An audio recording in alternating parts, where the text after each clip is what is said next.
Gas स्थायिनी पुरवठादारास blacklist पूर्व notice. स्थायी सभेत निर्णय। रस्ते दुरुस्तीचे 7 कोटी अन्यत्र खर्च। तोडगा निघेपर्यंत बस स्थानकासमोरील गाळे खोक्यांना अभय। सांगली आणि कुपवाड येथील स्मशानभूमीतील गॅस स्थायिनीची देखभाल दुरुस्ती न केल्याबद्दल पुरवठादार अल्फा कंपनीला ब्लॅकलिस्ट पूर्व नोटीस बजावण्याचा निर्णय गुरुवारी महापालिकेच्या स्थायी समिती सभेत झाला। महापालिका, एसटी महामंडळ आणि गाळेधारक प्रतिनिधी यांच्या संयुक्त बैठक होऊन तोडगा निघेपर्यंत येथील मध्यवर्ती बस स्थानकासमोरील गाळे खोक्यांसंदर्भातील कार्यवाही जैसे थे ठेवण्याचे आदेश देण्यात आले।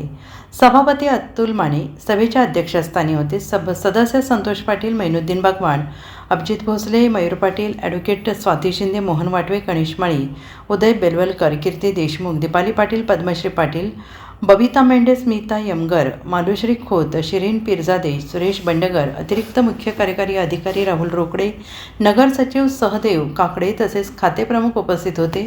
सभापती माने यांनी म्हटलं आहे की सांगली कुपवाड येथे उभारलेल्या गॅस दाहिनीची 5 वर्ष देखभाल करण्याची जबाबदारी मक्तेदार कंपनीची आहे। मात्र कंपनीने 2 वर्षानंतर देखभाल केली नाही। प्रशासनाने 2दा नोटीस देऊनही समाधानकारक उत्तर दिलं नाही। त्यांना ब्लॅकलिस्ट करण्याचा निर्णय स्थायी समितीच्या गेल्या सभेत झाला होता। मात्र या कारवाईपूर्वी नोटीस देणं गरजेचं होतं। त्यामुळे 7 दिवसांची नोटीस देऊन ब्लॅकलिस्ट केलं जाणार आहे।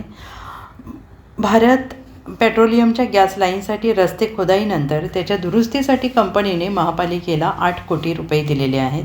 मात्र यापूर्वीच्या अर्थसंकल्पात रस्ते दुरुस्तीसाठी केवळ 1 कोटी रुपयांची तरतूद करण्यात आली होती। या तरतुदीतून गॅस लाईनच्या चरी मुजवण्याबरोबरच पाणी ड्रेनेज लाईनच्या चरी मुजवण्यात आल्या आहेत। उर्वरित 7 कोटींचा निधी अन्य कामांवर खर्च झाला आहे। त्यामुळे गॅस लाईनसाठी खोदलेल्या रस्त्यांची दुर्दशा कायम असल्यावरून सभेत संताप व्यक्त करण्यात आला आहे। त्यामुळे ज्या ज्या कामासाठी रक्कम खर्च झाली पाहिजे अन्यत्र निधी वळवता येणार नाही असे स्पष्ट निर्देश स्थायी समिती सभेने दिले आहेत।